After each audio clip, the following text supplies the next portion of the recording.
저희는 이번 주부터 가스퍼 프로젝트 구약의 이제 두 번째 파트를 들어가게 됩니다. 지난번 말씀을 다 기억하시죠? 봄에 우리 솔로몬에서 끝났었습니다.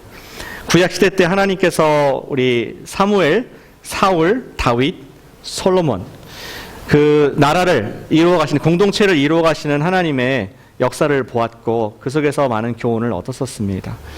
우리 이번 가을에는 이제 솔로몬 이후의 왕들을 함께 보게 됩니다. 통일 왕국이 아니라 쫙 둘로 나눠진 두 개의 나라가 되어서 하나님 백성들이 어떻게 하나님 말씀과 우상사에서 왔다 갔다 하나 이 갈등들을 보고 우리도 믿음의 삶을 살 수 있도록 교훈을 얻고자 합니다. 그래서 이번 시리즈의 제목이 선지자 왕입니다. 왕은 내가 주인 된 사람이죠. 어쩌면 우리도 다 왕입니다. 내가 내 나라의 통치자인데 그때 계속 하나님께서 선지자를 보내주셔서 하나님의 길로 오라, 돌아오라 하는 그 메시지를 예전과 같이 지금도 선지자를 보내주고 계십니다. 우리가 그분의 말씀을 이번 가을에 들어서 주님께서 우리를 이끄시는 하나님 나라를 우리 삶 가운데 영역을 확장해 나가기를 이렇게 축복합니다. 기도합니다. 말씀드린 것처럼 나라가 갈라졌습니다. 솔로몬 이후에 이제 나라가 갈라지는데 솔로몬의 아들 르호보암 왕이 이제 왕이 됐습니다. 근데 그 르호보암 왕이 하나님의 길을 떠나자 하나님께서는 그 나라를 찢으셨죠. 그래서 두 개의 지파, 우리 유다와 베냐민만을 다스리는 왕으로 솔로몬의 아들 르호보암이 왕이 됐습니다. 그리고 10개의 지파, 북쪽의 이 지파들이 나라를 또한 이루게 되는데 북이스라엘이라고 불리는 나라가 되고 그 첫 번째 왕이 여로보암이라는 왕이 되었습니다. 비슷하죠? 여로보암, 르호보암. 여로보암은 솔로몬의 신하였습니다. 어쩌면 그 당시에 인기 투표를 했다 그럴까? 인기가 많았던 리더십 있는 사람을 세워서 북이스라엘이 형성이 됐고 10개의 지파와 2개의 지파, 북이스라엘, 남유다로 형성된 국가가 운영됐습니다. 자, 성경은 어떤 나라를 조명해서 우리에게 소개를 앞으로 해줄까요? 계속 보게 될 열왕기, 상하, 또 뒤에 있는 선지자 말씀을 보시면은 하나님께서는 두 나라를 동일하게 하나님의 백성들로 보고 우리가 그 속에서 믿음으로 어떻게 그들과 다르게 살 수 있을까, 실패함이 아니라 성공을 얻을 수 있을까 하는 것을 계속 보여주고 있습니다. 슬라이드가 있습니까? 준비가 됐는지 모르겠습니다. 우리 지도가 있고 말씀들이 있는데 왕들이 둘이 있죠. 좀 고릴라 같이 생겼어. 왕들이 좀 이상하게 생겼는데 그냥 상상입니다. 그래서 나라가 두 개로 갈라졌고 첫 번째 왕들의 모습을 적게 됩니다. 오늘 우리가 읽으신 그 말씀은 우리 북이스라엘의 7번째 왕 아합의 왕의 얘기입니다. 첫 번째 왕이 아니고 7번째 왕부터 픽업해서 읽게 됩니다. 이 아합 왕은 이제 북이스라엘이 좀 안정됐을 때 경제적으로도 조금 이제 좋아졌고 왕위가 불안했었는데 여러 가지 쿠데타와 또 반역 가운데 이제는 조금 안정된 오므리 왕조라는 그런 왕조가 시작이 아버지 때부터 됐던 왕이 아합 왕이었습니다. 근데 우리가 이 왕부터 픽업하는 이유는 뭐냐면은 북이스라엘의 그 상황이 오늘 우리와 비슷하기 때문입니다. 그들이 경제적으로 안정이 되고 정치적으로 안정이 되어 가고 있었지만 반면에 역비례해서 하나님과 거리가 또 멀어지는, 어느 때보다 그 백성들이 하나님과 멀어진 영적 타락의 상황 가운데 있었습니다. 오늘날 미국의 현실을 우리가 영적으로 봐야 할 필요가 있습니다. 우리 영적으로 보면은 미국은 원래 하나님을 경외하는 나라로, 청교도의 나라로 시작이 되었었습니다. 그런데 요즘 들어와서 포스트 크리스천이라고 말하는 시대에 들어오면서 포스트 크리스천 무엇입니까? 한때 복음이 다 들어왔고 교회가 우리 스트리트마다 도시마다 다 세워진 그 이후의 시를 말하는 것입니다. 젊은 세대가 하나님 말씀을 가볍게 여기고 또는 복음적인 삶을 사람들을 오히려 핍박을 하는 세속주의적인 시대, 포스트 크리스천적인 시대를 우리는 살고 있음을 보게 됩니다. 어쩌면 비슷하다고 생각합니다. 예전에 하나님을 경배하고 하나님을 섬기는 나라로 이스라엘을 택해 주셨는데 이제 그 사람들 소수가 되고 바알을 섬기는, 물질과 풍요의 신을 섬기는 그 민족의 상황들이 오늘날 미국과 비슷하다고 생각합니다. 우리가 이러한 우겨쌈을 당한 어쩌 면에서는 하나님 말씀대로 믿는 크리스천들이 수세에 몰린 상황 가운데 어떻게 믿음을 유지할 수 있을까? 그때 어떻게 우리가 하나님께 주신 그 말씀들을 사명을 감당할 수 있을까? 하는 교훈들을 우리 본문에서 볼 수 있게 되는 것이죠. 오늘 말씀은 우리 질문하는 것은 하나님은 우리에게 어떻게 응답을 하시나? 그래서 제목을 응답하라 신들이여 이렇게 제목을 적어봤습니다. 예전에 드라마가 있었던 것 같아요. 응답하라 19 많죠, 뭐 몇 가지 있는데 저는 참고로 하나도 안 봤지만 굉장히 그 포스터가 재미있게 생겼더라고요. 하나님께서 어떻게 지금 시대에 또 과거에 어떻게 응답하셨고 지금은 어떻게 응답하시나 이러한 믿는 것이 결코 유리하지 않은 그러한 우리 삶 가운데 어떻게 말씀하시고 어떻게 힘을 주시나 오늘 유명한 이야기를 통해서 교훈을 얻기 원합니다. 오늘 본문은 사실 21절부터가 아니라 17절부터 시작이 됩니다. 18장 17절부터 이야기가 시작됩니다. 거기 보면 역사적인 만남이 있습니다. 누굽니까? 지금 아합 왕과 하나님께서 친히 보내신 엘리야라는 선지자가 만나게 됩니다. 근데 첫 만남이 굉장히 좀 분위기가 심상치 않습니다. 아합이 그 엘리야를 보자마자 하는 얘기가 You troublemaker. 우리나라의 문제덩어리, 골칫덩어리 더 당신이냐 하면서 이 쓴 마음이 쓴 것을 우리가 볼 수가 있게 되죠. 어떤 히스토리가 있었길래 이렇게 보자마자 욕을 합니까? 17장 1절에 보시면은 우리 마지막 만났을 때가 하나님께서 엘리야를 보내셔서 왕에게 명령하게 합니다. 네가 바알을 섬기기 때문에 하나님을 떠나고 바알을 섬기기 때문에 앞으로 이 땅에 가뭄이 있을 것이다. 수년간 바짝바짝 마르고 비가 오지 않는 가뭄이 있을 것이다. 그러한 예언을 했는데 과연 그대로 지금 3년째 비가 오지 않았습니다. 모든 것이 누렇게 떴고 짐승이 죽고 사람들이 죽어 나가 있는 상황 가운데 이 왕이 마음이 지금 애가 타는 상황이 있었죠.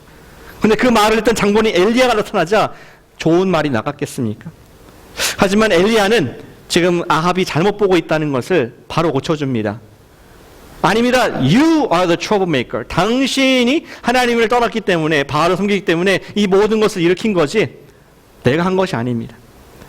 이렇게 누가 옳고 그르냐 이러한 토론이 될 법한데 그거를 위해서 엘리야가 지금 아합을 만나러 온 것이 아니었습니다. 엘리야는 알았어요. 이런 옳고 그름을 시시비비를 가릴 수 있는 게 토론이나 어떠한 팩트를 가지고 가릴 수 있는 것이 아닌 것을 알았습니다. 너무나 지금 이스라엘 영적 상황이 upside down. 하나님이 정말 우선된 나라였는데 이제는 하나님을 섬기는 선지자들이 핍박을 받고 죽임을 당하고 바알이 그 국가에 어떤 신이 돼버린 그런 upside down, 세상이 완전히 뒤집혀진 상황인 것을 알았기에 말로 되지 않고 우리 엘리야 선지자는 놀라운 제안을 하죠. 우리 유명한 제안을 합니다. 자, 우리가 갈멜산에서 모이자.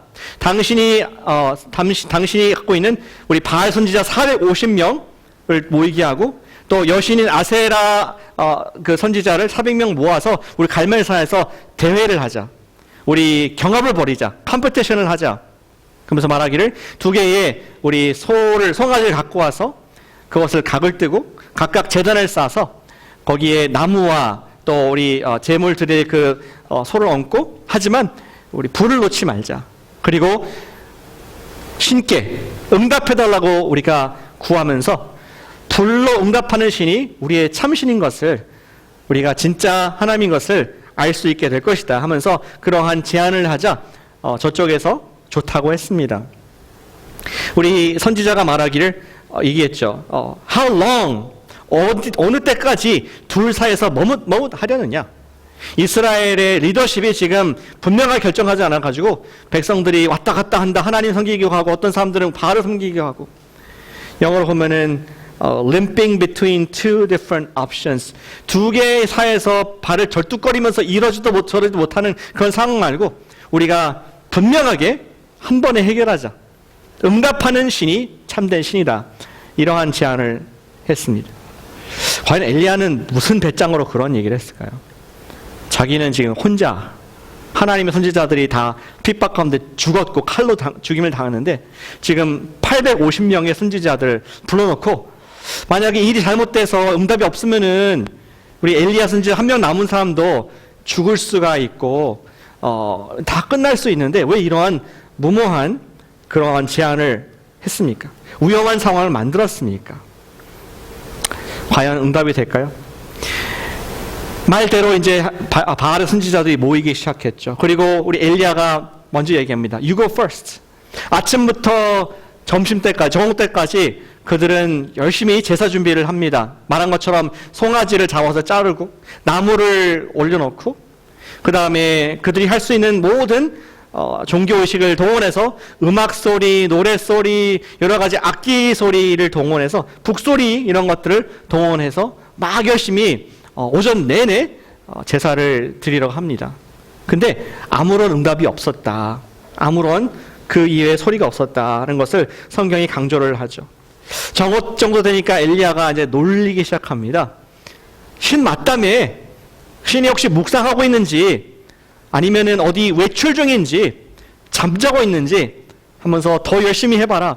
이렇게 조롱을 하기 시작합니다. 그리고 오후가 돼서 이 선지자들이, 거짓 선지자들이 자극을 받아서 더욱더 열정적으로 그리고 그 당시의 규례에 따라서 바알 선지자들의 규례에 따라서 이 신이 반응하기 위해서 그들은 피를 보아야 되고 어떤 폭력을 봐야 되는데 자기 몸을 막 자해하기 시작을 하죠.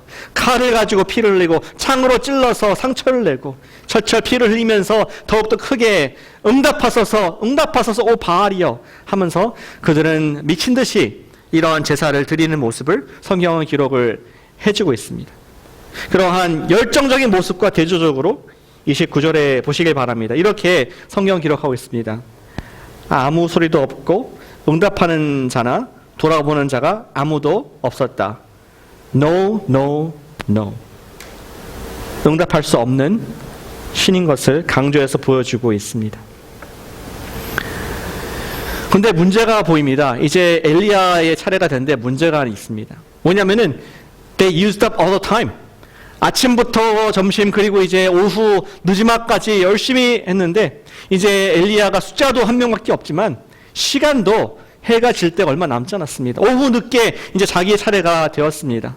과연 하나님께서 불로 응답을 하실 것인가? 점점 제사 드릴 수 있는 시간적인 기회도 사라져가는 듯한 상황에 있습니다. 저는 이 상황을 상상해 봅니다. 엘리야가 어떻게 다시 이제 제사를 준비했을까? 그는 아마도 굳은 입술을 가지고 비장한 표정 가지고 그는 돌을 하나씩 쌓았을 것 같습니다. 이 제단의 돌을 쌓았습니다. 사실은 엘리야가 처음부터 이 갈멜산에서 우리가 이 대회를 경합을 벌이지 않는데도 이유가 있었어요. 역사적인 이유가 있었습니다. 왜냐하면 갈멜산이 옛날부터 오랫동안 하나님을 경배했던 예배를 제사를 드렸던 그러한 역사적인 장소였거든요. 가보니까 많이 무너졌습니다. 제단이 있었다는 것도 모를 정도로 다 흩어져 있는데 그 무너진 제단을 하나하나 돌을 쌓는 모습을 상상해 보시기 바랍니다. 하나님 말씀대로 12개의 지파, 우리 이스라엘 상징하는 돌들을 하나하나 올리면서 우리는 여호와를 섬기는 민족이고 하나님께서 우리를 선택하셨다. 이것을 정말 가슴 뭉클한 마음으로 하나하나 쌓는 역사적인 모습을 생각해 볼 수 있습니다. 그리고 그는 기도를 합니다. 하나님, 정말 당신만이 참된 하나님이신 것을 보게 하시옵소서. 기도를 하고 다음에 거기에 짐승을 올리고 근데 그 다음에 있을 모습은 한 번도 제사 가운데 보지 못했던 이례적인 모습이 일어났습니다. 뭡니까? 그것은 여기에 지금 제물에 물을 부으라고 얘기를 합니다. 한 바켓이 아니라 4바켓을 갖다가 부으라. 물이 막 이제 넘쳐나니까 이제 거기에 고를 이렇게 파가지고 물이 흘러나가지 않대. 그리고 한 번 4차례 부은 다음에 또 말하기를 2번 더 해서 3번 정도 4바켓을 다 부어라. 완전히 물바다가 된 그러한 제사, 우리 제단의 형상을 볼 수 있습니다.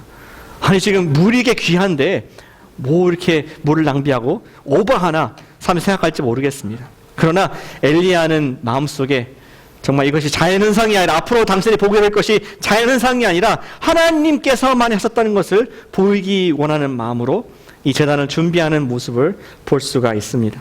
모든 준비가 끝났습니다. 그리고 이제 저녁 때에 제사를 드리는 그 시간이 되었고 드디어 우리 엘리야가 입을 열어서 여태까지 자기가 마음속에서 생각만 했던 것을 기도를 향해서 하나님께 올려드리고 기도를 통해서 주변에 있는 사람들이 그의 마음을, 하나님의 마음을 읽을 수 있도록 우리에게 말씀해주고 있습니다. 그것이 36절, 37절의 말씀에 우리를 위해서 기록이 되어 있습니다. 36절 같이 한번 읽어보실까요? 우리 말씀이 있죠. 36절 같이 읽겠습니다. 시작. 저녁 소재 드릴 때에 이르러 선지자 엘리야가 나아가서 말하되 아브라함과 이삭과 이스라엘의 하나님 여호와여, 주께서 이스라엘 중에서 하나님이신 것과 내가 주의 종인 것과 내가 주의 말씀대로 이 모든 것을 행하는 것을 오늘 알게 하옵소서. 그는 아마 하늘을 들어서 눈을 들고 기도했을 것 같습니다. 아브라함의 하나님, 이스라엘의 하나님, 우리의 하나님, 우리의 모두의 하나님, 정말 여기 있는 사람들이 당신이 하나님이신 것을 알게 하시고 또 지금까지 준비한 이 모든 것이 당신이 시켜서 나에게 시켜서 한 것인 것을 알게 해 주시옵소서. 그리고 입술로 들이 고백하죠. 응답하소서 여호와여, 응답하소서, 불로 응답하소서. 그래서 하나님께서는 우리의 마음을 돌이키기 원하는 회개, 세컨드 찬스의 하나님인 것을 보이시는 것을 볼 수 있도록 하나님 응답하소서라는 아주 화려한 기도, 또 종교적인 화려한 기도는 아니지만 그러나 진심 어린 지금까지 하나님께 주신 말씀 바탕으로 믿음으로 그가 기도하는 모습을 볼 수가 있습니다. 그리고 어떻게 되었습니까? 불로 하나님께서는 바로 응답을 하셔가지고 그 제단을 사릅니다. 얼마나 강한 불이었는지 성경이 표현하기를 그 밑에 고였던 물까지 다 핥았다. 완전히 100% 완전히 소화시켜서 이 일이 어떤 번개가 치거나 천둥이 쳐서 우연하게 된 것이 아니라 하나님께서 강력하게 역사하시고 day and night, 낮과 밤이 다르듯이 누가 참된 하나님인가를 말씀하신 사건인 것을 보이게 했다고 적혀 있습니다. 그리고 이에 사람들은 토론이 필요 없습니다. 누가 이겼네, 몇 대 몇이네가 아니라 바로 엎드려서 여호와 하나님이시다, 그분을 경배하고 거짓 선지자들을 그 자리에 처단하는 모습을 40절에서 보게 됩니다. 우리가 왜 이 말씀을 듣고 있습니까? 여러분 주일학교에서 여러분 오랫동안 들었던 말씀일 수가 있고 또 오늘 새롭게 듣는 분도 있을 것입니다. 하나님은 과연 어떻게 오늘날 우리에게 응답을 하십니까? 저는 이 말씀을 기록한 목적이 첫째는 하나님께서는 거짓 신들은 우리에게 희생을 요구하고 응답하지 않는다는 것을 보여주시는 말씀이라고 믿습니다.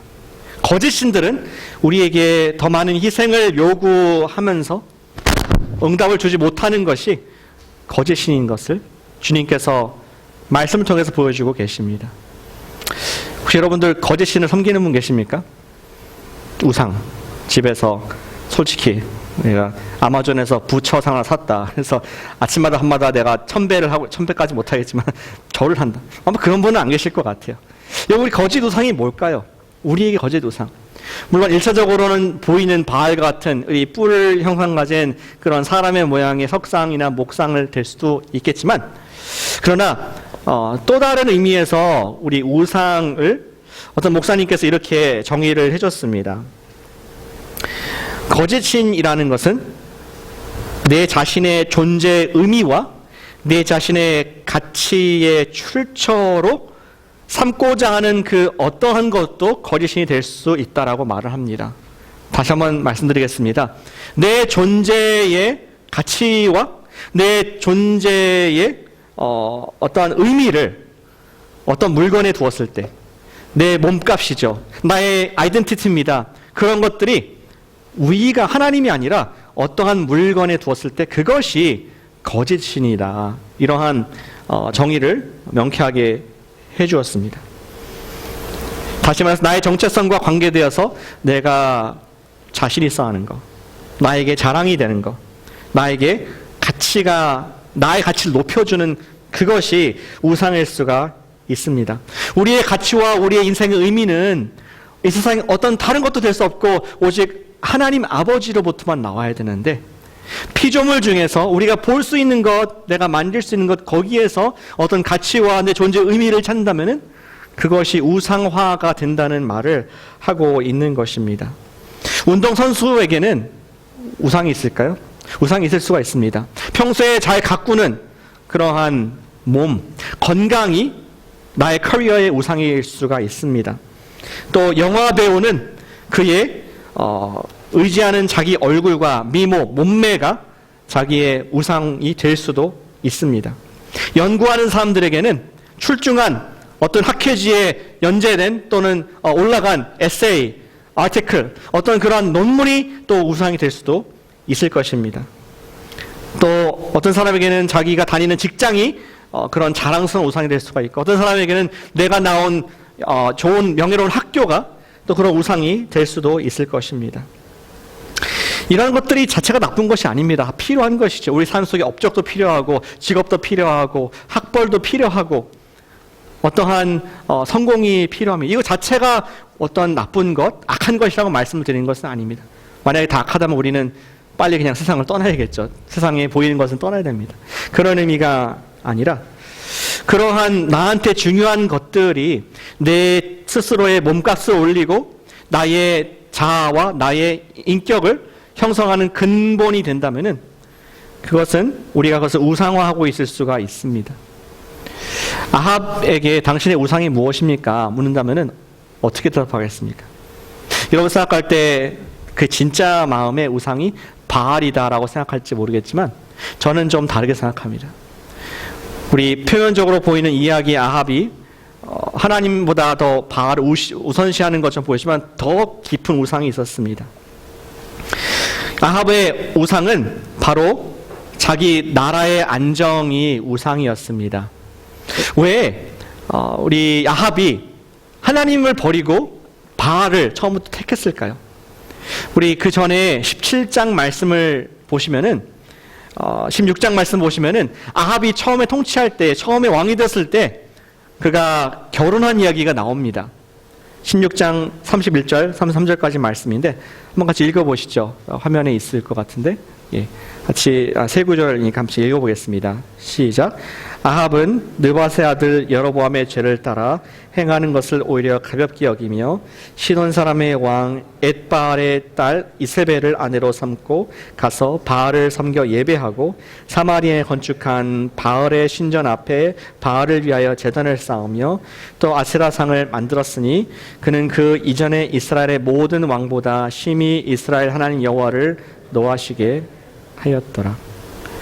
아합이 왕이 됐을 때 아까 안정이 됐다 그러는데 그 안정을 가져온 가장 큰 자기의 요인이 뭐냐면은 강한 나라와 손을 잡게 됩니다.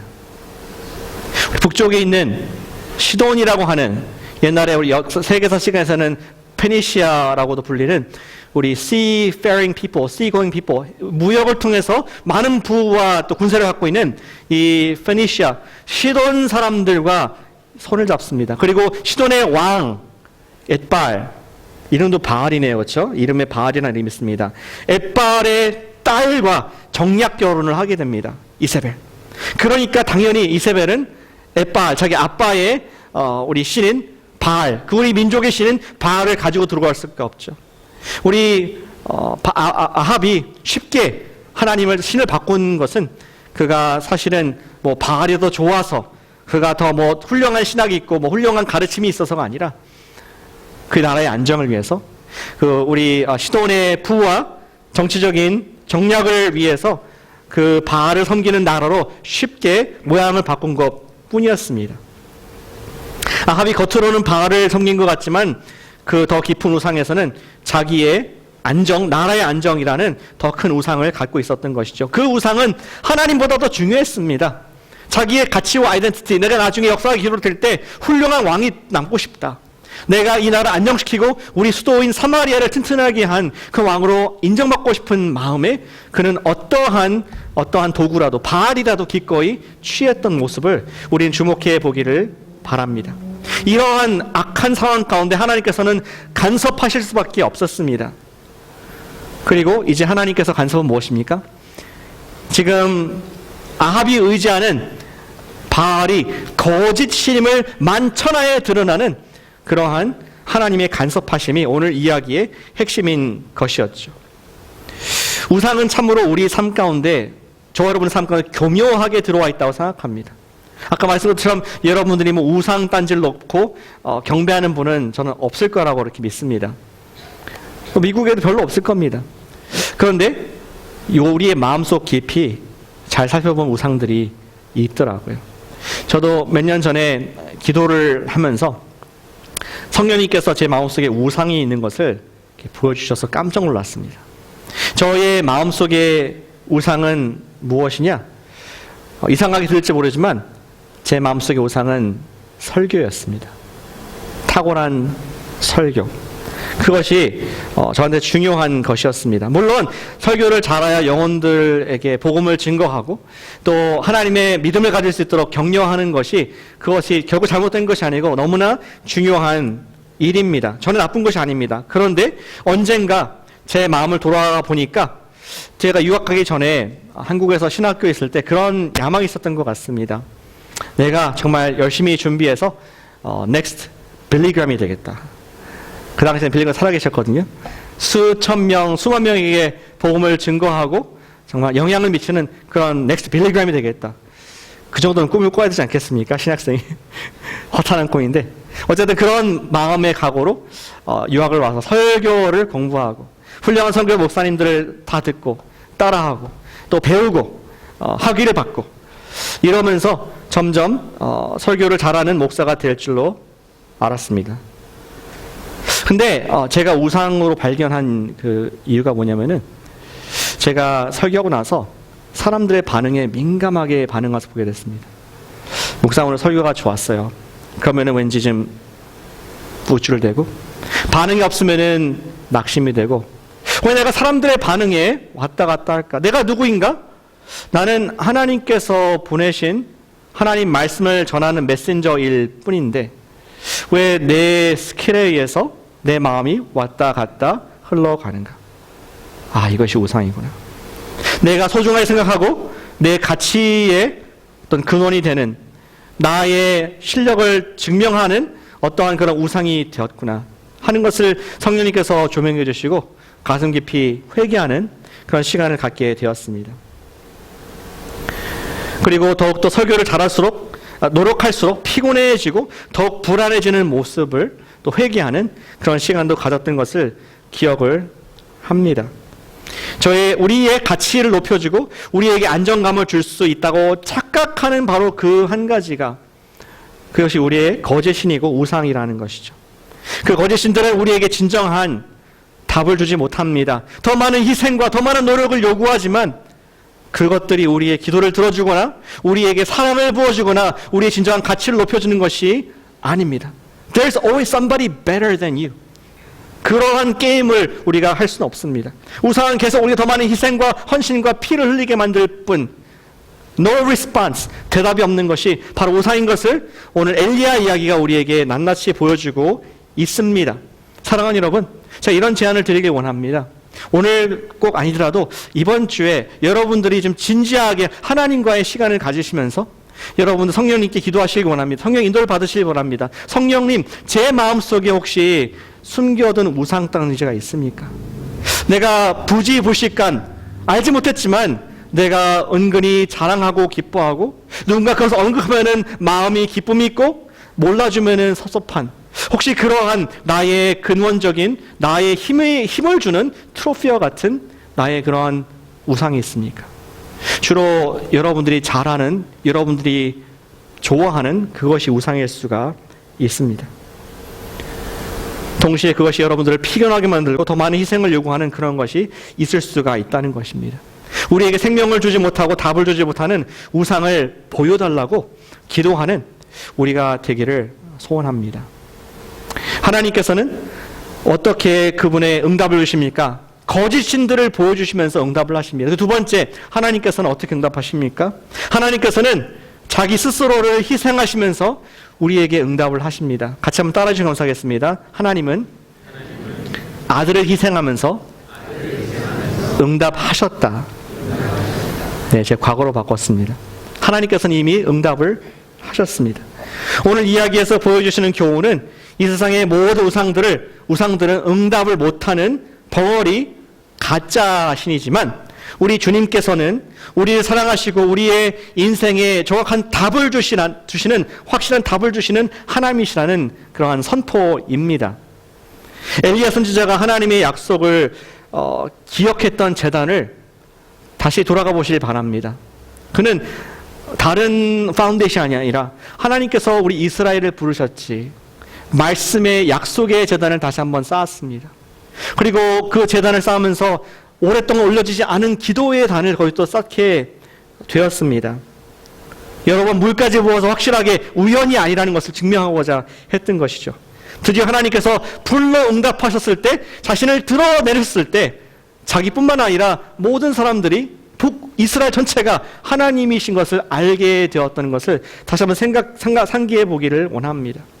우리는 하나님께서 참된 신으로 우리의 필요를 채우기 위해서 어떻게 응답을 하셨습니까?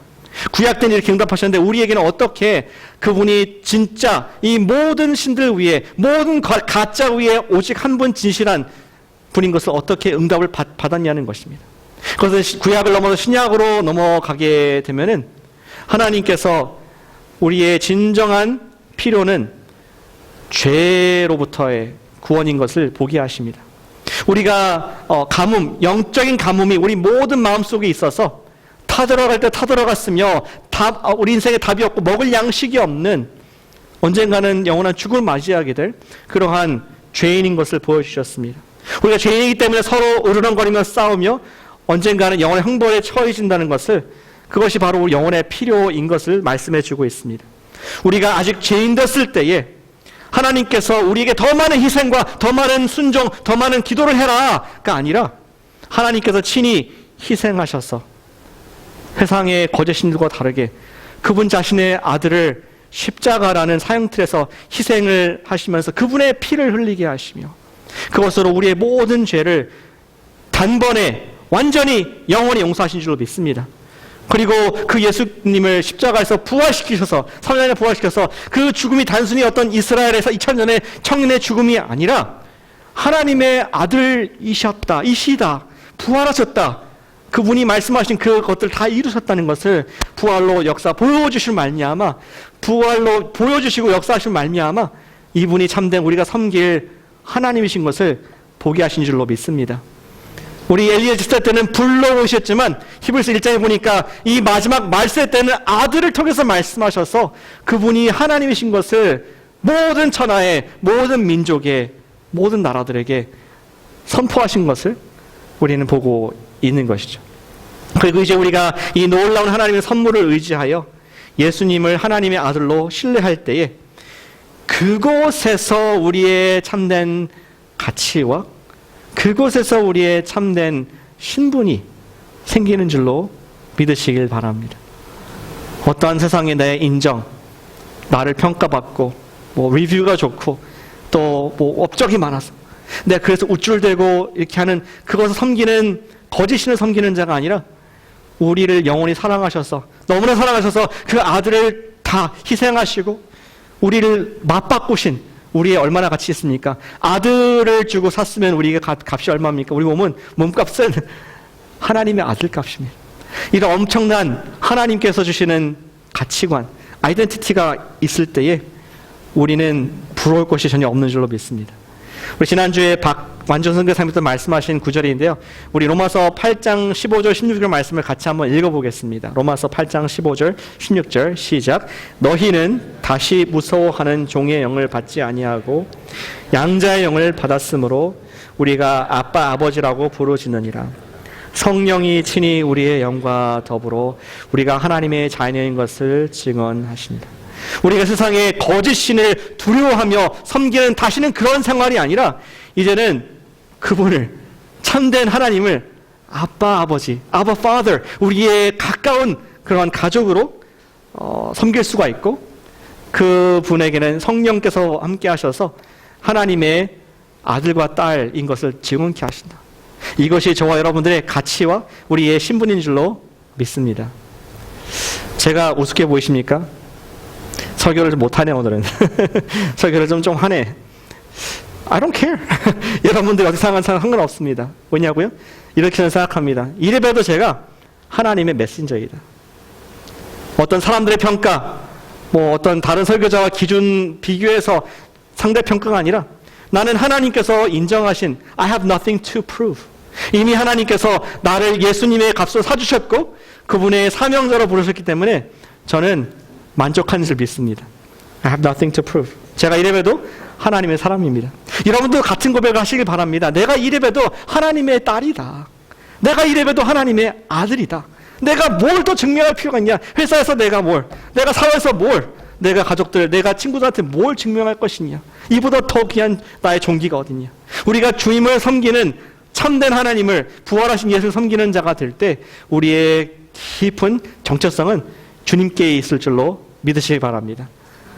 같이 해보세요. 내가 이래봬도 하나님의 딸이다. 해보시기 바랍니다. 내가 이래봬도 하나님의 딸이다.